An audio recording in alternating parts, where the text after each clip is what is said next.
তো রমাদান আসছে, রমাদান আসছে মানে খুশি আসছে, রমাদান আসছে মানে আনন্দ আসছে, রমাদান আসছে মানে আমাদের অন্তরটা ভরে যাবে। কাজে তার জন্য আগে আমরা রেডি। রোজা যে রাখতে হবে তার অভ্যাসটা করছি আমরা এই শাবান মাসে। আল্লাহ রাসূল সাল্লাল্লাহু আলাইহি ওয়াসাল্লাম তিনি সপ্তাহে 2 দিন রোজা রাখতেন। খুব খেয়াল করে শুনবেন, বিষয় যেহেতু সিয়াম সম্বন্ধে, তাই খেয়াল করে শুনতে হবে কোনটা সিয়াম কোন আলোচনায় যাচ্ছে। তিনি সপ্তাহে 2 দিন রোজা রাখতেন, বৃহস্পতিবার ও সোমবার। এ কারণে তিনি রোজা রাখতেন।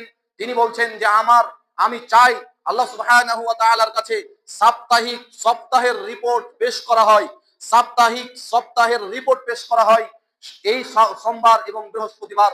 আমি এজন্যই রোজা থাকি যে আমার রিপোর্টটা যখন আল্লাহর কাছে পেশ করা হবে, যেন রিপোর্টে এইটা উল্লেখিত থাকে যে আজকে মুহাম্মদ সাল্লাল্লাহু আলাইহি ওয়াসাল্লাম সিয়ামে আছেন, সিয়ামরত অবস্থায় আছেন। সুবহানাল্লাহ। আমি কত দূরে। এরপরে তিনি মন্থলি প্রতিটি মাসে তিনি 3 দিন রোজা রাখতেন। 13ই, 14ই এবং 15ই। 13, 14, 15 চন্দ্র মাসে, 13, 14, 15 চন্দ্র মাসে। ইংরেজি আমরা ক্যালেন্ডারের সাথে এতটাই অভ্যস্ত যে আজকের বাংলা কত তারিখ তা আমরা জানি না। আরবি তো বহু দূরের কথা, কারণ আরবির ক্যালেন্ডার তো খুব লিখিতভাবে খুব কম হয়।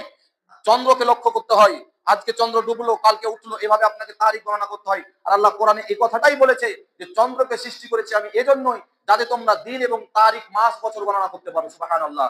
তার মানে আমাদের জন্য ক্যালেন্ডার কি বানিয়েছেন? চন্দ্রকে।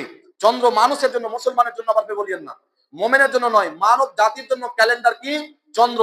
সুবহানাল্লাহ। প্রতি চন্দ্র মাসের 13, 14, 15 তিনি রোজা রাখতেন। এরপরে তিনি সিয়াম সাধনা করতেন। বাৎসরিক রিপোর্ট পেশ করা হয়, সাপ্তাহিক রিপোর্ট পেশ করা হয় সোমবার বৃহস্পতিবারে, মন্থলি মাসের রিপোর্ট পেশ করা হয় 13, 14 অথবা 15 এর মধ্যে, এবং বাৎসরিক রিপোর্ট পেশ করা হয় যাকে আমরা বছরের অডিট বলতে পারি। বুঝেননি বোধহয় কথা?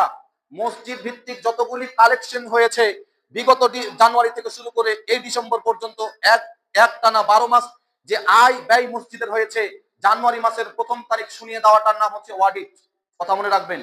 গ্রামের যতগুলো কালেকশন হয়েছে সরকার ভিত্তিক বা যতগুলি ফান্ডে কালেকশন হয়েছে, আয় ব্যয় একটা হয়েছে বছরের মধ্যে, বছরের শেষ দিন যেটা তার পরের দিনই বছরের শুরুতে আমি সেই অডিট পেশ করলাম। 3 লক্ষ টাকা কালেকশন হয়েছিল, 2.5 লাখ টাকা খরচ হয়েছে, 16 লক্ষ টাকা এখন হাতে আছে ক্যাশ। এটার নাম কি বলা হয়? অডিট। পৃথিবীতে আপনি ভাবিয়েন না যে আপনি আল্লাহর নজরদারির বাইরে আছি। আল্লাহ স্বয়ং তো দেখছেন, তিনি আমাদের অন্তরের খবর জানেন, এটুকু বিশ্বাস করতে হবে। শুধু এ বলে ছেড়ে দেননি তিনি। আমাদের কণ্ঠনালীর কাছে একটা চিপস মেমোরি আছে। আগেকার দিনে মোবাইল একটা চিপস ভরা হতো, যার মাধ্যমে মানুষ মোবাইলে বাজনা বাজাতো, মানুষ মোবাইলটাকে দেখতে পেত কিছু জিনিস। মানুষের এখানে একটা চিপস মেমোরি আছে, কিভাবে আছে তা আপনি জানি না। কিয়ামতের দিন সে চিপস মেমোরি আল্লাহ তাআলা বের করবেন মানুষের এই কণ্ঠনালীর কাছ থেকে। অর্থাৎ এখানে আপনি যা করছি যা বলছি তা সব রেকর্ড হচ্ছে, অন রেকর্ড।